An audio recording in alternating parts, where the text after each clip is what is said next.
Welcome to a brand new episode of the Bull Take Podcast. I'm Austin Wayner, that man rocking I'm liking the colors on the shirt. The Austin Hill. Thank you. This is an awesome crochet shirt that I bought at TJ Maxx. It just so conveniently happens to be Chicago Bears colors for the most part, so it kind of works out for the episode. Oh, well done, but I like it. But obviously, NFL episode.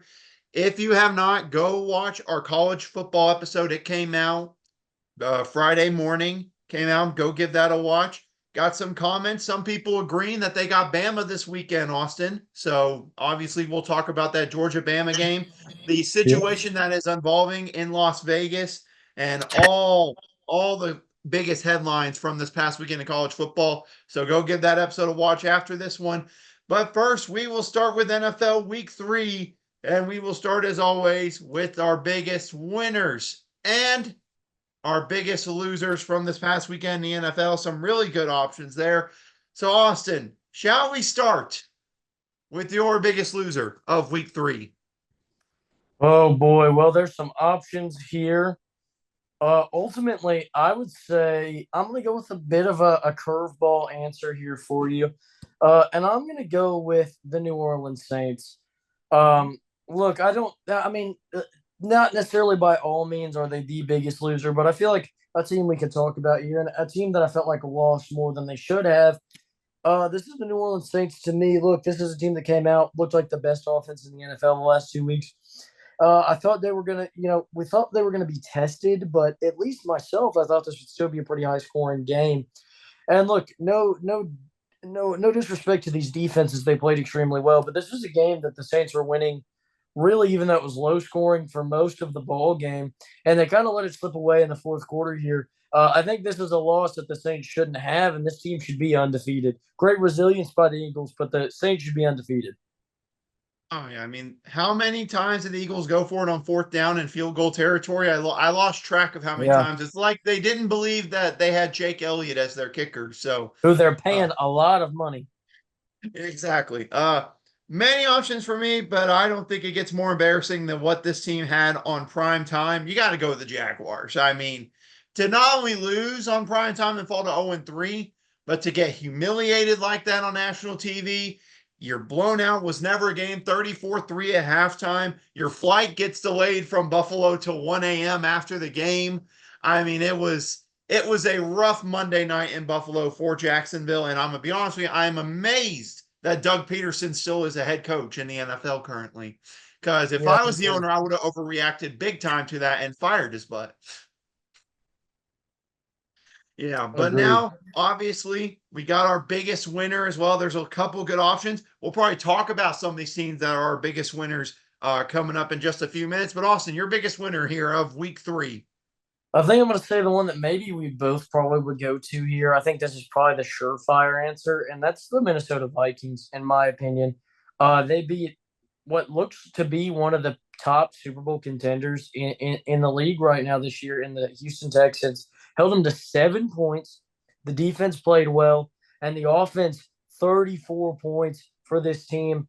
Look, I hate to keep bringing this up, but I might just be an NFL genius. Sam Darnold is playing extremely decent football.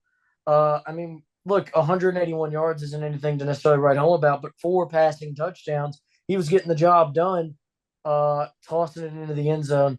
So I really am impressed with the way this Vikings team looks, and sitting at 3-0 with a huge win against the Texans.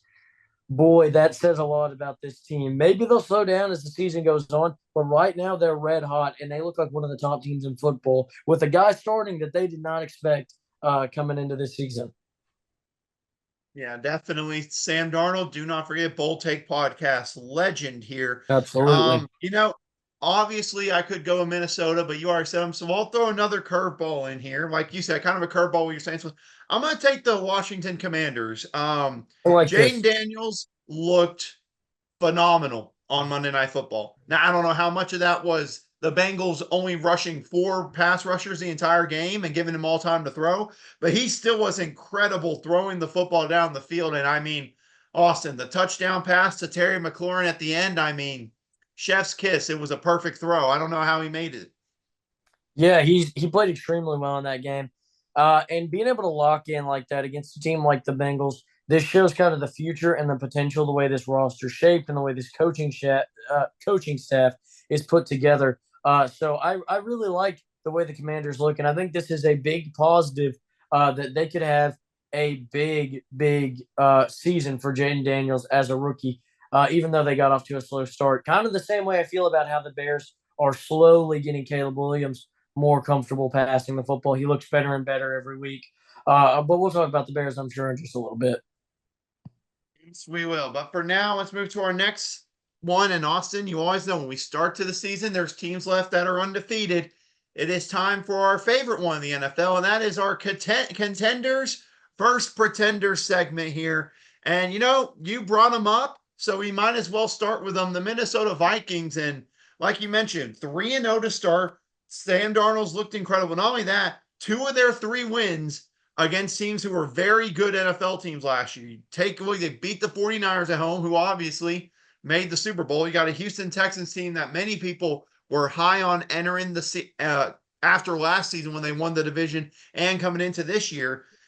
Off to a 3-0 start. And like you mentioned, we talked about it in the season preview, if you remember, all the injuries Minnesota had, all the bad luck that happened this offseason, some of the unfortunate stuff that happened. You wondered, when are things going to go the Vikings' way? And at least to start this season, things are going their way. So, Austin, the question, through 3 weeks, do you see the Vikings as a contender or do you think they're a pretender? I'm going to say this. I think they're a respectful pretender. Um, I think that the team looks good, and I'm not going to necessarily critique the way this team's played. But my big things for this team is the 49ers team they played is not the 49ers near 100% at all. And then this Texans team missing Joe Mixon, who clearly proved how dynamic he makes this offense with his rushing ability. And not to mention also Damian Pierce being out. So they're down to, third and fourth string running backs. But I'm not going to make a ton of excuses. That they're borderline contender to me, because even though there were the injuries, you still expect big things from CJ Stroud and this receiving core, and they held them to 7 points. The defense looks legit. I don't want to buy necessarily in and say they're contenders right now, but I think they're a very high-end pretender. They're right on the cusp for me. That was my thinking, but I didn't know the right word. But respected pretender, I think, is the right word to describe them. Listen, like you said, there's some stuff, obviously. There's always early in the year, there's 1 or 2 teams that start really strong. That's kind of like, what are they really? But like I said, the defense has looked incredible for them. The defense has carried it through most of the year. Brock Purdy said it best that their scheme is insane. But like I said, if Sam Darnold keeps on throwing the football the way he is, I mean, he has been on point throwing the football. And that's what's won them a lot of games, is that they're having success throwing the football with him as much as running the ball and getting the ball in Aaron Jones' hands and Justin Jefferson's hands. So I think that they're borderline contender just like you, but look at the next couple of weeks. You're at Green Bay this weekend. Then you play the Jets. You got a bye week. You're playing the Lions. Then you're at the Rams. That's a tough little stretch right there coming up. But then you got Colts, Jaguars, and Titans back to back to back. And that feels like a 3-game stretch where they can maybe come out strong at that. So yeah, I think they're borderline contender. It's just kind of like they got to get more wins, to prove it even more. Agreed. All right, but now our next team will stay in the NFC, and the last undefeated in the NFC is the Seattle Seahawks. Yep, like we all predicted there. They're off to a 3-0 start as well under Mike Macdonald, his first year as head coach. Got a win against the Broncos at home, went on the road to New England and won in overtime, and then took care of business against the Miami Dolphins. But their first true test, they're taking on the Lions on Monday Night Football, which of course we will talk more about. But Austin, what are you thinking about the Seattle Seahawks team? Right now, I'm going to say this. I think they're pretenders right now. I'd like to see how they play against the Detroit Lions this weekend, and we'll get some answers. But a Broncos, Patriots, and then Dolphins without Tua start, and Skylar Thompson getting hurt in that game, so down to their third string quarterback. I just don't think that that's necessarily a respectable slate. I think this is a good team. I think this is a team that will compete for a wild card spot. But I don't think this is going to be one of those teams we're looking at as a powerhouse in the NFC come later in the season. I think they're a pretender right now. Just had an easy start so far. Many fans would kill for a start like they have Yeah. had to start the season, especially with two of those three at home and one of them against the Patriots. But like we said, they're playing a contender in the Lions on Monday Night Football this week. That will really find out where they stand there. And you look at their schedule after that with some injuries to some teams, it could lead to some more success there. But those are the two unbeatens left in the NFC. Before we go to the AFC, Austin, we might as well add in your Chicago Bears. We'll talk about them really quick. Their loss to the Colts, 21-16 here, and a low-scoring game. A lot of mistakes on both sides from both young quarterbacks. The game to me went about as I expected it to, kind of from both sides there. But your thoughts on the Bears after this, falling to 1-2 now. But like you said, you think Caleb Williams is getting more comfortable every week in the Chicago offense. Yeah, I mean, if you watch the box score, he's doubling his passing yards every week, practically. Um, so he's playing better and better every week. He's seeing the field better, and he's adjusting to having this bad offensive line. And look, I wanted this team to be in the playoffs. I predicted him to go to the playoffs, but we can't pretend like Caleb Williams' first season is a loss, and just he's a big bust if we don't go to the playoffs this year. Look, we're 1-2. That's probably where we should be. Look, the guy's going to make mistakes. He's playing in his first NFL season of his career. And unlike other rookie quarterbacks, in the past, and even some guys like like Drake May this year, he's not having the opportunity to sit behind somebody and learn a thing or two. Really didn't even have that many big time veterans at training camp. We had Brett Rippin, but wouldn't call Brett Rippin necessarily a great veteran to have. So really, he's kind of learning the game as he goes, and he's getting better. I think seeing that constant improvement from a quarterback while having the worst interior offensive line in the history of the NFL, maybe since David Carr's Houston Texans in his rookie year. I really think that he's done a lot and made a lot of improvements. The defense is good. The run game looks good when DeAndre Swift is not on the field. And look, the passing game looks good when Caleb Williams actually gets a pass out. So I think the team's constantly improving. I think Ryan Poles is going to look to fix this interior offensive line. And Shane Waldron is slowly getting better at calling the game. He's finally getting rid of finally putting Roshan Johnson in as the lead back this week.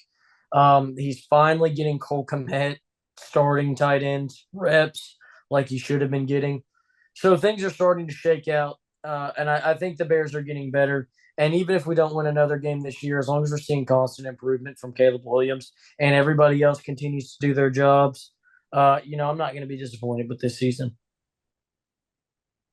Listen, I know everyone's like he came into the best situation for a number one pick, but I mean, still people got to remember it takes time to get better in the NFL. So it will take some time still, but you're absolutely right. They look like it. And I'm just saying, I like where your schedule is heading over these next couple of weeks. I think there's some very winnable games. Obviously, you play a Rams team that's still not 100% this weekend. You got the Panthers, and then you got the Jaguars. Then you got a bye week, and then Commanders and Cardinals and Patriots. That's a good stretch, I think, for y'all to maybe get some wins to build up the confidence even more. Caleb Williams of this offensive line, and I could go on, but we need to talk about other stuff as well. Yeah. So let's talk about the AFC unbeatens, and we got three of them here. And look, let's just get the first one that we all saw coming out of the way, and that's the Kansas City Chiefs off to a 3-0 start. But Austin, we both have said this is a strange 3-0 for the Chiefs. If you watch all three of their games, it came down to one or two plays at the very end that just barely went their way for them to escape with a victory. So what are we thinking about the Chiefs here through 3-0? It's hard to say they're a pretender with winning back-to-back Super Bowls and what they've done, but they have had close calls all 3 weeks so far. Yeah, I mean, I think obviously we have to put them in the contender category, coming with kind of the pedigree that the Chiefs have. But look, if this was any other team, they'd be a pretender. Look, cut and dry. I had some issues with the pass interference that happened 2 weeks ago with the Bengals. And look, I took it on the chin, and I was like, that wasn't the only thing that lost the Bengals this game. But I think I'm even more mad after watching that Sunday night football game. Mad about that pass interference being called when I think an even more blatant pass interference probably saved the Chiefs from losing against the Falcons. If you don't know what I'm talking about, Kyle Pitts cuts across the middle of the end zone, and the safety, I'm not familiar with his name. I mean, just grabbed Kyle Pitts and took him to the ground and made sure he never had a chance at the ball. And look, not uncatchable. It hit the safety square in the back, right where Kyle Pitts' hands would have been. It just completely goes no call, and the drive stalls out, and the Falcons never get another good look at it. So look, if you think that last one was pass interference, which look, by the book, by the rules, it is, and it's not the only thing that lost the Bengals that game. But look, you can't tell me that one's pass interference and then be a-okay with the Falcons not getting that call. Look, the Chiefs are a talented team. They're a well-coached team, and they've got a lot of great players.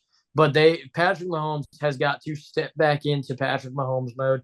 He's got to stop turning the ball over, and he's got to show the NFL really that he can win games without getting these questionable decisions and these things to go their way. They need to win a game and win a game big to prove to everybody that they're still the same old Chiefs. Yeah. I mean, you could just tell if you've watched the Chiefs games, and two of the three have been in prime time, and one was the main afternoon game. So everyone's gotten a chance to see it. It's just something is off with this offense to start the year. It's Something's Matt off with Nagy. yeah, that's fair. That's very fair. The Matt Nagy effect. Let it be known there. But no, the running game obviously was the question mark with Isaiah Pacheco being out with an injury. Carson Steele came in, I thought did a decent job for what they asked of him. But it seems there's still some questions with him. And fortunately for them, they're facing an injury-riddled Los Angeles Chargers team this week. So that's one that you think they should win. That's keyword think. Then you got the Saints, and after that, and then you got a bye week, and you got to play some interesting teams like the Niners and the Buccaneers still. Of course, you still got to go to Buffalo. We know that's going to be a big regular season matchup, Yep. and that's the perfect transition into our next undefeated team. That's the Buffalo Bills at 3-0. This man, of course, as you know, is the biggest Buffalo Bills supporter probably that is not a full-scale Buffalo Bills fan. Yeah.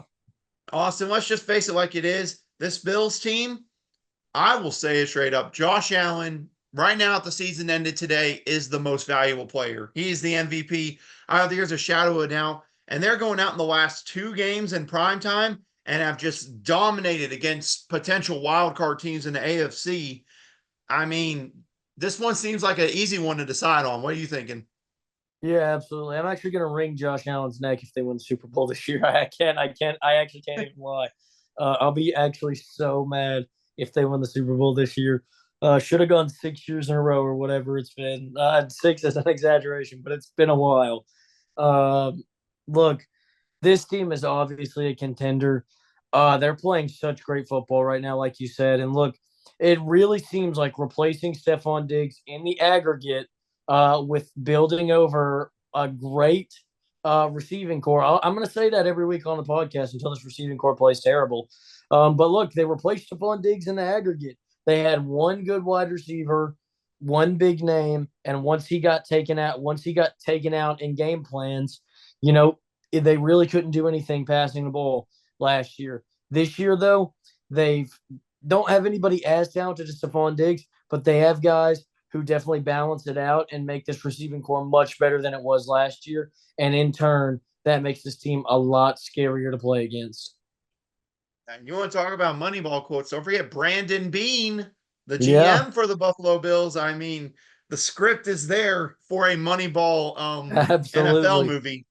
It's right there for the taking. So, yeah, easily contender in my book. So, like I said, especially if Josh Allen continues to play at the elite level he is, I will say the thing that constantly makes them better to me, even though they lost him, is they have James Cook, a reliable running back. Because we said for a couple of years there that the best running back on the Buffalo Bills was Josh Allen. And now Yes, they have a good one in James Cook that they can rely on whenever they need him to. I think that's something that helps. Also, the defense playing far better. And this is after several turnover in the secondary, many injuries defensively, and they're still going out. And after kind of a struggle against the Cardinals in week one, against the Dolphins and the Jaguars, they went out and really shut them down, holding them both to only 10 points. So a lot of people stepping up on the defensive side of the ball for the Bills, I think, is another reason they're 3-0. absolutely. I completely agree. And let's move to the last undefeated team. This is totally not set up in any sort of biased way by the guy who's hosting the show to make them the last one to talk about, but it's the Pittsburgh Steelers. I don't know how that happened, but look, Steelers are 3-0, and you look at their games, they have not scored more than 20 points in a game. However, they have only given up 10 points, at most 10 points in a game this year as well. So you look at it, the defense is incredible.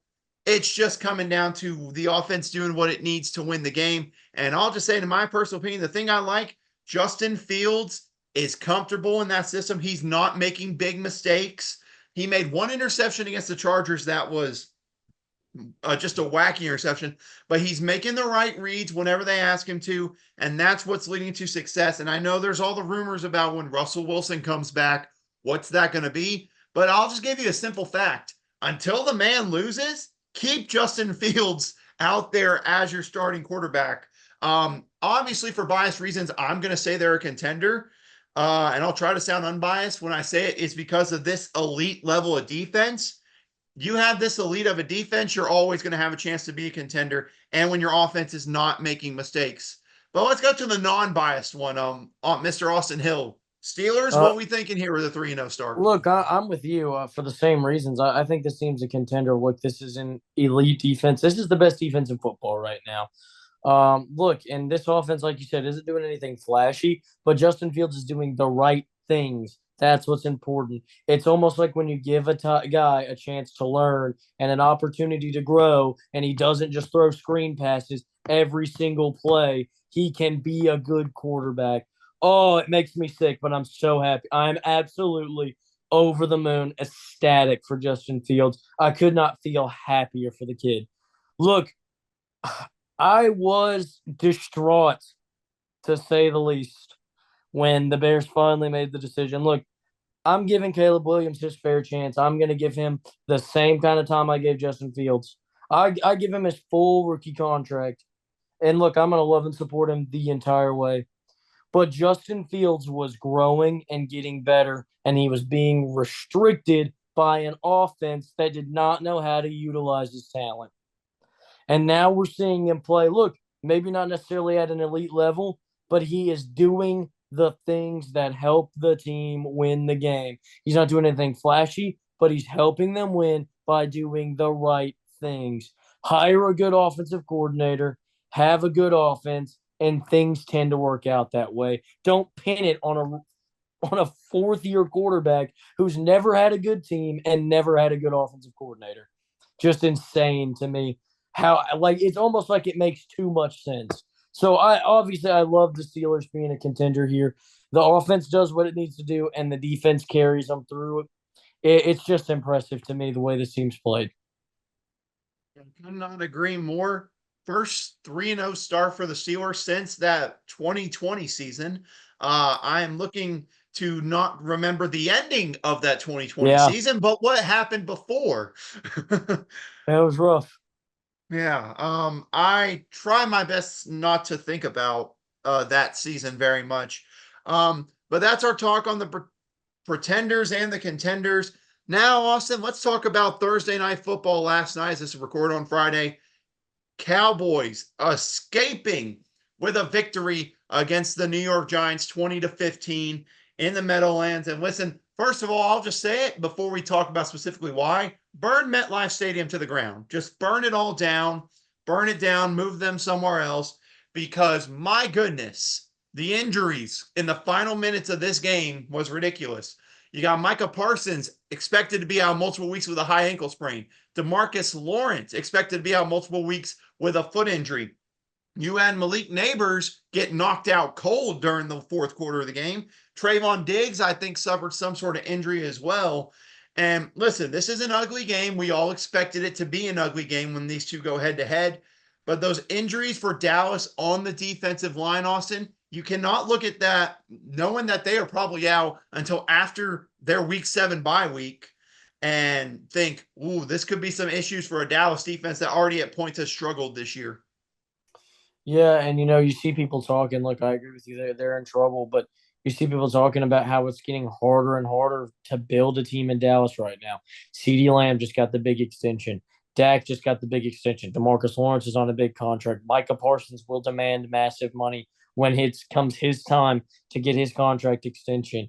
And then what's that leave this team left with? Not a lot of money in the salary cap. And so how do a lot of these mid-level players execute for the Cowboys? Not very good. And that's the problem with this team right now. With the big talent they've got and the big money they're paying, the others are not showing up. And now they need them more than ever to show up with these injuries. It's a bad look for the Cowboys. And look, I think an even worse look is a 20-15 win where the Giants do not score a single touchdown. You can't win by more than 5, and your opponent never scores a touchdown. Yeah, this is an just ugly look for the Cowboys. It might be a worse look than a loss here. Yeah, I mean it was a brutal game to watch. It was between that and Army and Temple, but then that Army Temple game got ugly. Yeah. Shout out Army 4-0 start. Are they going to be a college football playoff contender, Austin? Is Army Navy going to be a college football playoff decider? That would be an insane game The to decide the America's college game football. for more than one reason. Yeah. Yeah, but obviously the Cowboys 2-2 now. They're 2 weeks we talked about the injuries. Micah Parsons and DeMarcus Lawrence most likely out until after the bye week. They got the Steelers next week on Sunday Night Football, and then the Lions the week after that, and then they got their bye week. So 2 tough games heading into your bye week. Already dealing with many injuries on the defensive line, so that's kind of a wait and see how they will perform in those 2 games against elite level defense and just elite level teams there. But let's go ahead and Austin, let's dive into this week 4 slate. And there's 5 game picks we are going to make here for this weekend. And we will start in Atlanta, where the New Orleans Saints will take on the Atlanta Falcons.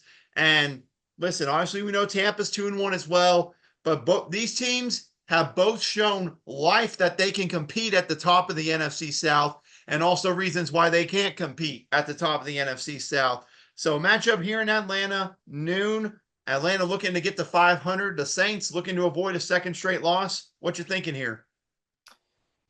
Look, honestly, after the way things went last week, I like the Falcons to take this game. Look, I think they're a team that should have won last week, just like the Saints. But I think the winning and losing was a little bit different. I think the Falcons losing was a little bit more out of their hands. Again, I won't completely blame it because they did get another drive after the pass interference and it didn't go anywhere. So it's not entirely on the pass interference. They still had chances and they didn't execute. But for the Saints, they don't have any excuses. They were winning this game and they just kind of blew it right at the end. But I think the Falcons have a lot more to feel good about, to think, hey, we were right there with the Chiefs. I think the Saints are more like, man, we let this one slip away. I like the Falcons, especially with this game being in Atlanta. Yeah, I'm going to take the Falcons as well. They just always seem to play each other. And the only team that I've seen really dominate the Falcons from the Saints was Sean Payton whenever he was there. And also, like you said, there's questions, obviously, how will the Saints bounce back from a game which they should have won? They should be 3-0 entering this game. And Atlanta looking to bounce back from the loss on Sunday Night Football, which, by the way, I learned the other day was the most watched Week 3 game of Sunday Night Football ever. I don't Wow, I I don't mean, know it what's was been a on Week fun game. 3. I don't know I what's been on guess Week 3. nothing.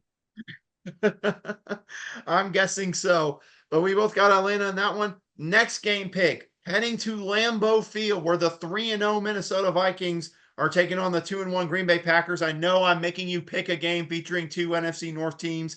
I apologize for this, Austin. But this is in Lambeau Field. The question of this game overall, what is it going to be if Jordan Love starts there? He's questionable to play in this game. He almost played last week against the Titans. And obviously, what will we see from Sam Darnold here on the road in Green Bay against what's been a really good Green Bay Packer defense? We don't know for sure Jordan Love's going to play. What are you thinking is going to happen this weekend at Lambeau Field? I think honestly, regardless of who plays at quarterback, I think the Vikings win this game. And I'm just going to put it simple: you cannot rush somebody back from an MCL sprain, which is clearly to me what's happening. Look, Jordan Love may say he feels better. He may say he wants to get back on the field, but he's not ready. And especially with the kind of talent he has, they need him to be mobile. They need him to be agile, especially against this solid Vikings defense. And if he's not that, I think you're just better off starting Malik Willis. Look, I know you want to keep the season on track. They started 0-1, and that's why they've been maybe trying to hurry him back. But Malik Willis has won 2 games, and he looked phenomenal last week. Look, he's probably not going to have the same performance against the Vikings, but at least if you lose and Willis starts, you've rested Love, and he's gotten more time off, more time to recover. If you play Love in this game and he gets hurt again and you lose this game, then it was 4-0. Personally, I don't get the logic. They should have put him on the IR. He should be just resting right now, not worried about coming back to football. I don't like this personally. I don't like the uncertainty of who's going to play at quarterback. I think that makes it harder for Malik Willis to get ready to play. I just don't think anything in this indicates that the Packers are going to win for me. I like the Vikings in this game. Yeah, I hear you for all those reasons. And one thing you did mention, I agree. Malik Willis has played phenomenal the 2 weeks they've asked him to start. They ran the ball well. The defense has played well, which is why I'm going to give it to them. I'm going to give it to the Green Bay Packers at home here. I'm going to pick them to go and take down the Minnesota Vikings. I think this Green Bay defense is not being talked about enough. What they've done the last 2 weeks, they've been really good defensively, and that's helped them win these games. I think you'll see that against the Vikings, especially Jair Alexander. We know him and Justin Jefferson got a bit of a history there. We know that they have a history going against them in Lambeau Field. I'm going to take the Packers, but these two have a history of splitting. So pretty much whoever wins this one, the other one's going to take it when they meet later in the season.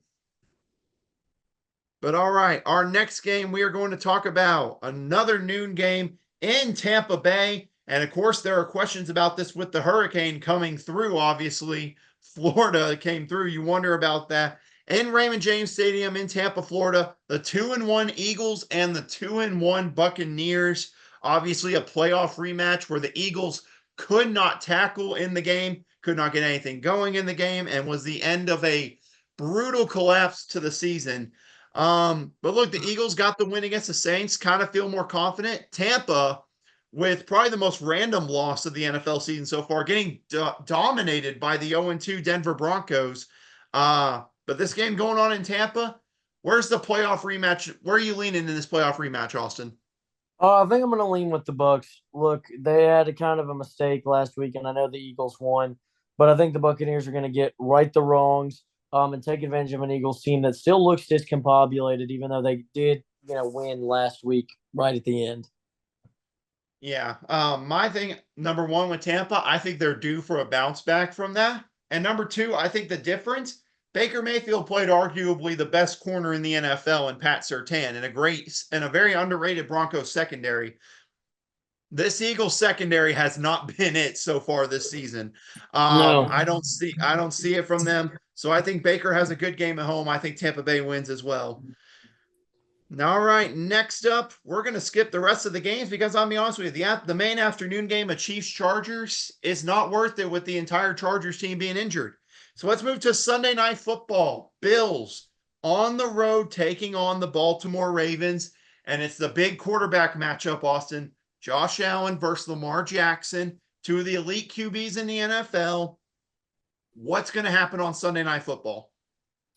I think this is going to be a good game. This is going to be a very fun game to watch. I think this game is actually going to be a little bit more low scoring than people might expect. I think these defenses are going to step up and play super well. I'm going to take the Baltimore Ravens in this game.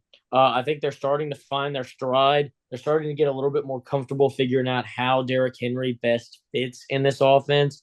And Lamar Jackson's getting more comfortable. You know, he's been doing a lot more work under center in this offense, having Derrick Henry. And so I think he's getting more comfortable with that. I think the Bills are a great team. I think they'll play great in this game, but I think the times are coming. They're going to get a little bit surprised in this game. I think they might underestimate the Ravens a little bit, even that they're sitting at 1-2. I think they'll underestimate a little bit of this talent, and Lamar Jackson, Derrick Henry come out and surprise them. That was my exact reasoning why I picked the Ravens in this game. It seems the Bills can do no wrong here. The Bills are off to a 3-0 start. Ravens had to barely scrape by and beat the Dallas Cowboys. What are they going to do? There's no way they can do it. And that's why they're going to beat them in this game on Sunday Night Football. I like them as well. All right, there's two games on Monday Night Football again, but we are not even going to try to address the Titans versus the Dolphins backups, really, and maybe Tim Boyle starting for Miami. So I'm That's treating this. no, don't say that. That's real. I've heard there's questions about Skylar Thompson playing, and of course they did sign Tyler Huntley, but you wonder if he's ready with the playbook yet, That's and they might true. go with Tim Boyle. That'd be So disgusting. yeah. But let's move to I'm treating this like there's only one game on Monday Night Football because this second game will be the only game I'm watching, and that's Seahawks at Detroit. Oh man, Austin, this is going to be a fun one. We're going to see how the Lions do. No Frank Ragnow in this game. Dan Campbell said, "quote We have to put him down this week." So I don't know when he's going to be able to come back. Wow. Yeah, word for word, it's what he said. I know it's not what he meant, but it was not the best No. use of it there. But this is going to be a fun matchup. Seattle 3-0, like we talked about, chance to prove how legitimate they are. Of course, Detroit, I've heard they're going to debut their new black jerseys in this home game. I'm expecting a raucous crowd in Detroit. It always is when they're in prime time here. To me, this is the best game of the slate for week 3 or week 4 of the NFL. So, what do you see happening on Monday night in Detroit? I think the Lions are going to get the job done. I think they're going to win big. Like I said, I don't think the Seahawks are a bad team, but I think they're going to be surprised by a Lions team. You know that look, they've been playing well, but they've been playing lesser competition. I think a better team they face off, they get a little bit stunned, and this is kind of their wake up call that hey, we still got some things we need to fix. I think the Lions get the job done big in Detroit. And I think if Seattle had been tested somewhat, I'd be tempted to pick them here. But you're telling me they're debuting black jerseys and a sold out crowd at Ford Field on Monday night. I'm not gonna bet against the Lions in that Me atmosphere. No, either. I'm gonna take Detroit to win as well. But that's our picks for this week in the NFL, and it is now time for the bet of the week. Of course, Austin, your over bet last week. It did not go your way. It did not. No, it didn't. I might have been the biggest loser last week with how poorly that went. But Yeah. this week I got a little bit of a bounce back. I got one that I don't know if we've ever done this before, a player prop. Ooh. I'm going to go Caleb Williams over 350 passing yards on the Betly app, Wow. which we're not sponsored by, but Betly, please contact us. We'd love to be sponsored by you. Yes, I think it's please. plus 470 over 350 passing yards. So I like Caleb Williams to have another big passing game against a dazed and confused LA Rams team. All righty then. All right. So for me, this was a bit of a tricky one for some reasons. Obviously, like I said, the fact that Steelers Colts is currently over under 40, don't overthink it. You just Yeah, take it. Just take it. It's an automatic win every single week. You think I'm not going to take that? There's a couple that I was looking at here. One I was considering was the over in Seahawks and Lions. I really like that one because I last 3 times they played, they scored over 60 points in each game. But primetime unders are the thing, Austin. That's obviously the trend. So that I might bet it, but it might not be my bet of the week that I'm gonna count on. So there's a couple I was going to go with. And in the end, I'm kind of shocked that they're an underdog at home. I'll take it. I'll take Tampa Bay money line against the Eagles. I don't know how I they're an like that. underdog at home. I'm shocked by that.